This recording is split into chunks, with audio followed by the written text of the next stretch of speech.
bez zmian Raków przed Legią i Lechem. 24. serię gier. Na plecach, ruszył, Krykowiak, mamy to, mamy to, mamy to! Jesteśmy w ćwierćfinale Euro 2016! Tak, tak, tak, to jest prawda!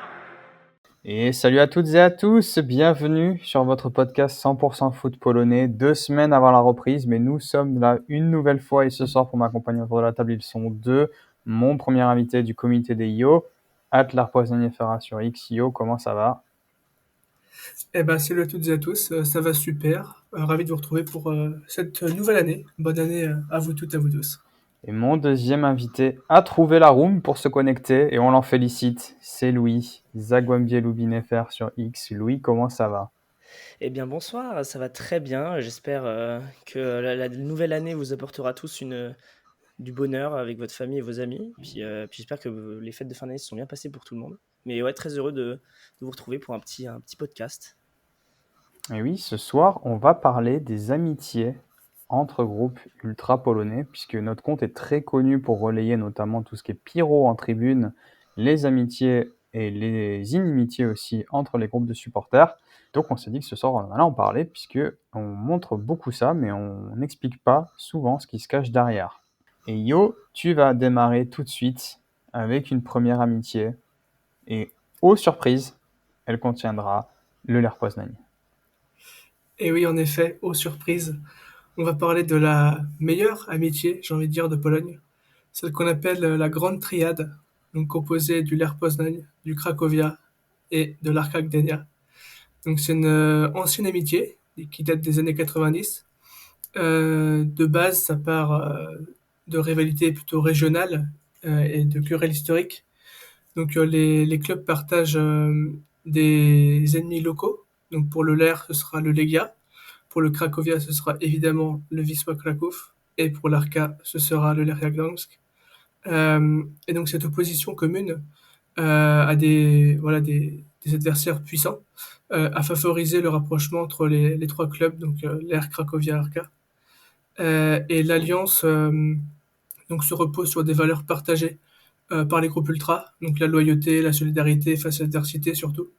Et puis cette union a permis une coordination lors des déplacements communs, une entraide également lors des fights entre hooligans ou ultras, et puis également une bonne présence dans les tribunes. Et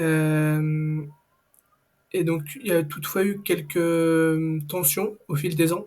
Quelques groupes internes qui sont qui étaient un peu en rivalité, pardon. Mais on a vu également des rapprochements également des clubs. Par exemple, il y a quelques saisons, le Lech et le Cracovia avaient fait une écharpe en commun, donc la moitié bleue et blanche et l'autre moitié rouge et blanche. Pour bien montrer que même les clubs étaient amis et pas seulement les ultras. Ouais, c'est une trame, un pattern qu'on va se répéter à plusieurs reprises. C'est souvent l'ennemi de mon ennemi et mon ami. Donc c'est souvent comme ça que ça se passe en Pologne. Et du coup, on va enchaîner sur un deuxième groupe ami, enfin des groupes amis donc, qui est je pense on peut dire c'est la deuxième plus grosse alliance de Pologne après Lech, Cracovia, Arka. Je pense, oui, assez facilement, je pense. On va dire un bis peut-être, parce que d'aucuns nous diront que non, c'est la plus grosse, etc. et nous, on n'aime pas jouer à celui qui a la plus grosse. Donc, on les mettra à égalité. On va parler avec Louis de l'Alliance Euro-Wisła Widzew. Alors la Wielka Triada, comme on l'appelle, elle réunit du coup trois gros clubs de l'histoire de Pologne. Donc le club du Ruch Chorzów, qui est un club qui historiquement a plutôt joué autour de la deuxième division, mais qui est en extra-classe l'année dernière. C'est une ville qui est située dans la banlieue de Katowice. Le deuxième club qui rejoint cette alliance, c'est le Wisła Kraków, qui est l'un des deux plus gros clubs de Cracovie. Et le troisième, c'est le Widzew Łódź, qui vient de la ville de Łódź, tout simplement, qui est situé, je dirais, entre Varsovie et Cracovie. C'est l'une des plus célèbres alliances d'ultra dans le foot polonais. Comme beaucoup de mouvements, comme comme a dit Jo, ça a été créé dans les années 90, où beaucoup de supporters s'alliaient, où c'était courant vraiment pour les groupes d'ultra de s'allier pour renforcer les liens et s'unir en fait contre les rivaux, contre les clubs qu'ils n'aimaient pas. Et du coup, ça s'est créé à ce moment-là. Et en fait, l'alliance, elle a été créée à partir de l'alliance entre les deux clubs du Wisła Kraków et du Widzew Łódź, qui s'est ensuite élargie pour inclure le Ruch, du coup, qui est l'un des plus gros clubs de Silésie. Euh, les, les clubs rivaux de tous ces clubs, c'est notamment le Legia et le Lech, et aussi le Cracovia, évidemment, par rapport au Wisła. Et en fait, tout ça, ça se manifeste par un soutien réciproque pendant les matchs, que ce soit à domicile ou à l'extérieur, où tous les groupes de supporters de ces clubs se rejoignaient. On a par exemple, je me souviens du Ruch contre le Widzew l'année dernière, où ça a été l'une des plus grosses affluences, si je ne me trompe pas, de l'histoire de l'Extraclassa, où vraiment on a vu des énormes tifos, notamment celui où les deux bières se check, comme on peut dire. Et donc historiquement, en fait, cette alliance, elle a vraiment été marquée par plein de moments forts, comme les tifos, comme j'en ai parlé, mais aussi les tensions où il y a pu avoir des petits groupes de certains groupes ultra, par exemple au Wisła, où ils n'étaient pas forcément d'accord avec cette alliance, et du coup il y a eu des conflits, des bagarres, comme on peut connaître dans le monde ultra. Dans les années 2010, où par exemple la vidéo de l'Arena en parlera un peu mieux que moi, où on parle un peu des épisodes notamment du Wisła.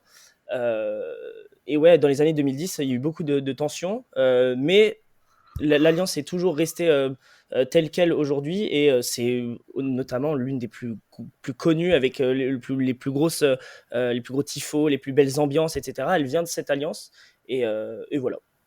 Et d'ailleurs, pour expliquer un petit peu aux gens, en Pologne, il y a différents styles d'amitié, puisque nous avons les vraies amitiés qui sont les zgody, qui sont des alliances entre groupes de fans, donc ce dont tu as parlé Yo avec le Lech, le Cracovia, l'Arka, ce dont tu as parlé Louis avec le Ruch, le Wisła et le Widzew. Donc ça, c'est des vraies amitiés, parfois même avec des espèces de contrats moraux ou écrits entre les groupes.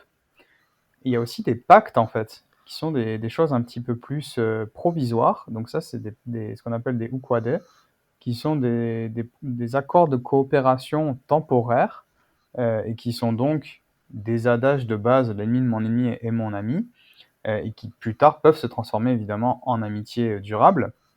On a les inimitiés, donc kose, qui sont là, par exemple, Lech Legia ou Wisła Wisła Cracovia, qui sont des rivalités. Pour ceux qui le savent peut-être pas, il y a eu un traité qui a été signé en Pologne par tous les groupes de supporters qui déclarait que les fans n'avaient plus le droit de s'agresser à l'arme blanche.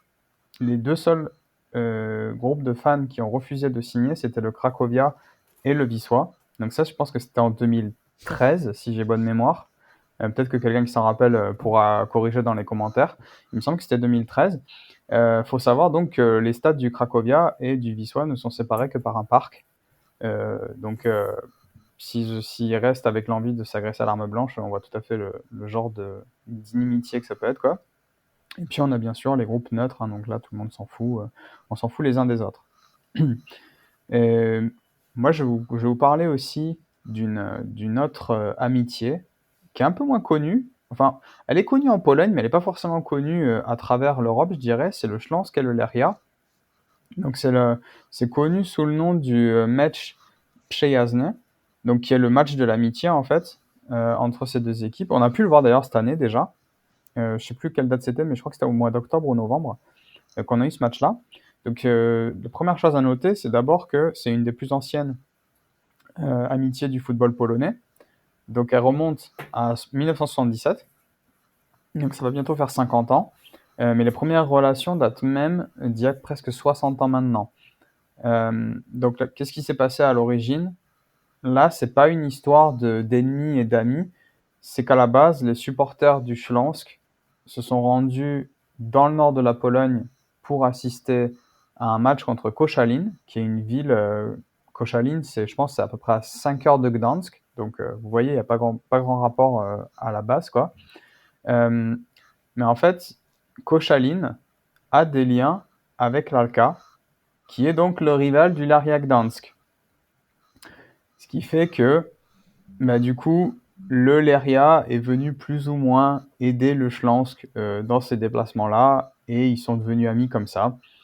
Ça a donné lieu donc à beaucoup de matchs de l'amitié, et notamment à un qui est célèbre, celui de 2017-2018, où ils ont célébré les 40 ans de l'amitié entre Śląsk et Lechia.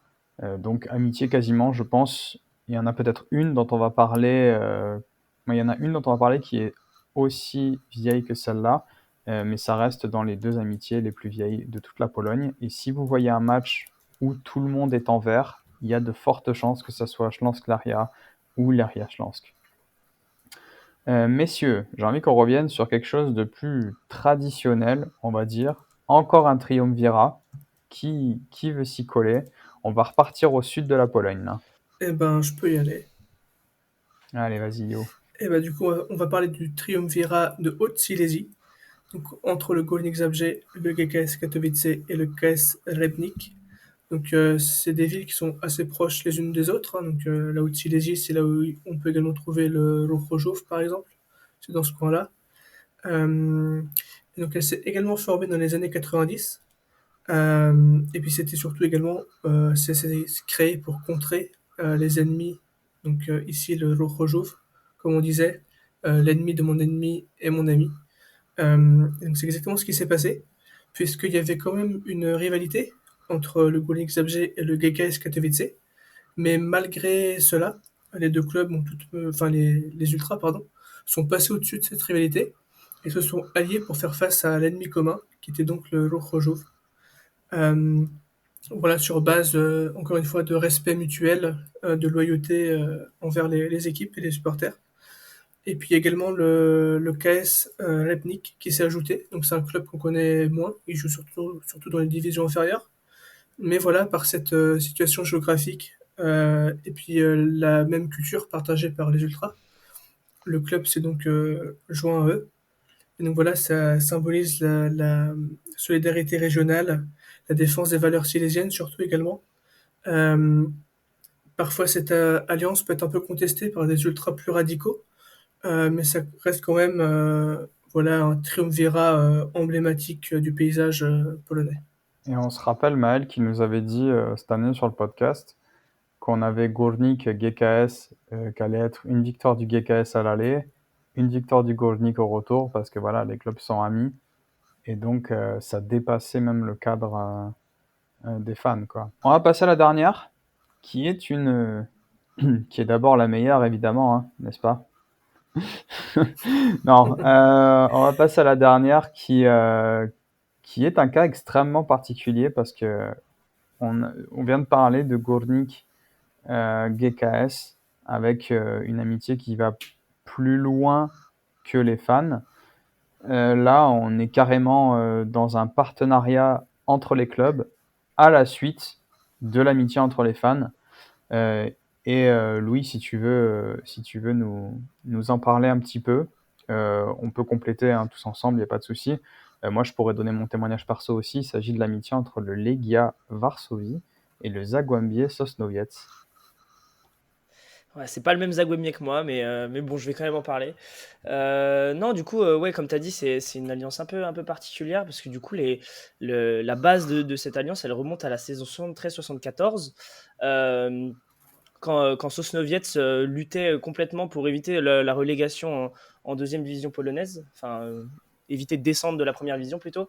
Et du coup, lors de ce match extrêmement crucial, Władysław Groteński, le gardien de but du Legia, il a été prêté au Zagłębie Sosnowiec et il a complètement contribué au maintien du club en faisant une performance exceptionnelle. Et du coup, cet acte de solidarité, il a créé vraiment la base des relations amicales, que ce soit entre les ultras ou les deux clubs pour l'avenir. Et du coup, par la suite, quelques années après, en 77, l'amitié, elle s'est solidifiée, où lors d'un match entre Legia et Sosnowiec au stade Ludovic de Sosnowiec, il y a eu un match de l'équipe nationale de la Reprezentacja de Pologne contre le Portugal au stade de Silésie. Et du coup, durant ce match, Kazimierz Dejna, une des plus grosses légendes du Legia, très reconnue là-bas, il a été injustement sifflé par le public. Et du coup, les supporters à Sosnowiec, ils ont accueilli au contraire Dejna avec des vrais applaudissements chaleureux, qui a complètement renforcé le lien, encore une fois, entre les groupes de supporters, qui montrait du respect pour les joueurs et du respect pour les deux clubs. Et par la suite, 40 ans après, un peu moins, du coup, le Legia, en 2013, a officialisé une collaboration avec Sosnowiec, qui est en 3e division et qui est toujours en 3e division, si je ne me trompe pas. Et du coup, maintenant, cet accord, il dépasse les frontières des supporters et il permet au club d'échanger des joueurs et de coopérer, que ce soit pour des jeunes joueurs prêtés, pour vraiment développer les deux clubs. Et du coup, ça a dépassé cette frontière du supporterisme qui est plutôt rare, je pense, dans le football moderne, même en Europe. J'ai pas d'autres exemples comme ça qui me viennent en tête avec des clubs qui deviennent amis juste par tradition. Mais voilà, c'est une amitié plutôt Ouais. intéressante. Sachant que quand on dit que c'est une collaboration entre clubs, c'est pas juste des joueurs formés qui sont prêtés et tout ça, puisque en 2016 ou 2017, je me souviens plus, Jacek Magiera, qui était de base un joueur du Legia et donc était en fin de carrière, est devenu l'entraîneur du Zagłębie Sosnowiec. Le Legia a viré son entraîneur et Jacek Magiera est parti du Zagłębie Sosnowiec qui caracolait en tête de la Pierwsza Liga pour aller entraîner le Legia. Et il a pris dans ses valises avec lui Vamara Sanogo, qui était le buteur du Zagłębie Sosnowiec. Donc les mecs ont carrément fait leur marché dans le club ami, quoi. Et puis le Zagłębie s'est laissé faire tout simplement, puisqu'il y avait cette espèce de collaboration, quoi. Donc par la suite, le Zagłębie est remonté en Ekstraklasa, ce qui fait que moi j'ai eu la chance d'être au match Legia Zagłębie Sosnowiec. Et là c'est complètement incroyable, parce qu'en fait dans la tribune, vous avez des supporters mélangés en fait, et qui chantent à la gloire des deux clubs tout le match sans s'arrêter. Même le match, je crois, il y avait eu 2-1 ou 3-1 pour le Legia. Et en fait, j'avais l'impression que le score était complètement secondaire, quoi. C'était quoi? En plus, Ça se compare, Ouais, vas-y. excuse-moi de te couper, mais ça se compare un peu peut-être au Legia Radom, un peu aujourd'hui, enfin pareil, je peux parler de mon expérience, mais j'étais au Legia Radom où il y a eu 3-0 pour Radom l'année Ah, tu étais dernière. aussi? Et pareil, j'étais à Legia Radom, Ah, ouais, j'étais aussi, ouais. et la tribune, en fait, juste le score, rien à faire, et les gens juste ils chantaient l'amitié des deux clubs, et c'est très spécial parce que j'ai jamais vu ça en France ou quoi, mais c'est vraiment très très sympa. C'est une ambiance très spéciale, mais je trouve ça très très Ouais, stylé. d'ailleurs, t'as pu voir que tous les mecs de Radom qui étaient dans la tribune de face, là, parce que moi, du coup, j'étais dans la tribune de face à ce match, c'était incroyable. Ouais. Parce qu'avec le Zagłębie, c'était plutôt dans le virage, avec la Geleta, mais les fans de Radom étaient absolument partout, disséminés partout dans le stade, quoi. Mais Ouais, je voyais des mecs célébrer devant moi, j'étais. ouais, c'est ça. Ouais, d'accord. Et je voyais des mecs avec tu sais, au Legia, généralement, tu peux pas rentrer avec un maillot d'une autre équipe polonaise, tu vois, c'est Ouais. pas possible. Et là, il y avait des maillots de Radom absolument partout, quoi. Donc, mais Radom, c'est un peu moins. On n'en a pas parlé parce que c'est un peu moins officiel, on va dire, qu'avec le Zagłębie Sosnowiec. Sachant que, voilà, pour les gens qui ne situent pas où est Radom, Radom, c'est à peu près à 150 km au sud de Varsovie. Alors que Sosnowiec, c'est vraiment au sud de la Pologne, quoi. Il faut des heures et des heures pour y aller. Donc c'est vraiment surprenant, cette amitié-là. Bref, messieurs, j'espère que ce podcast vous aura plu, chers auditeurs. Nous, ça nous a fait plaisir de le faire. On aime bien parler de ces choses-là, et je pense que c'est le genre de contenu que vous n'avez pas toujours. Et parfois, quand on discute entre nous, comme on le sait, on peut peut-être vous perdre. Donc là, voilà, vous êtes au courant. Ça y est, vous le savez, tel club est ami avec tel club pour telle raison. Vous ne serez plus perdu. Si vous allez en Pologne, vous allez pouvoir aller faire la fête dans plusieurs stades, puisque vous aurez également les groupes amis qui seront là. Vous comprendrez pourquoi parfois il y a du jaune dans des tribunes rouges ou du bleu dans des tribunes vertes. Voilà, tout est normal, ne vous inquiétez pas, c'est la Pologne. Sur ce, Louis, Io, c'est un plaisir. Peut-être on se retrouve la semaine prochaine pour faire les inimitiés entre les clubs. Et alors là, préparez-vous au podcast de 2 heures parce qu'en Pologne, tout le monde se déseste. Exactement. Pas bien résumé. Ouais, je sais pas si on va le faire parce que c'est vrai que bon, on va essayer de travailler ça de manière intelligible pour vous faire un petit podcast d'une 15aine de minutes pour vous éclaircir sur qui déteste qui en Pologne. Mais préparez-vous à ce que ce soit le bordel. Nous, on vous dit à la semaine prochaine. Portez-vous bien. Et bien sûr, une bonne semaine de foot, même s'il n'y a pas de foot polonais. Eh ben, bonne semaine à tous, et puis à la semaine prochaine. Bonne semaine. Bez zmian Raków przed Legią i Lechem. 24. serię gier. Na plecach, ruszył. Krykowiak, mamy to, mamy to, mamy to. Jesteśmy w ćwierćfinale Euro 2016. Tak, tak,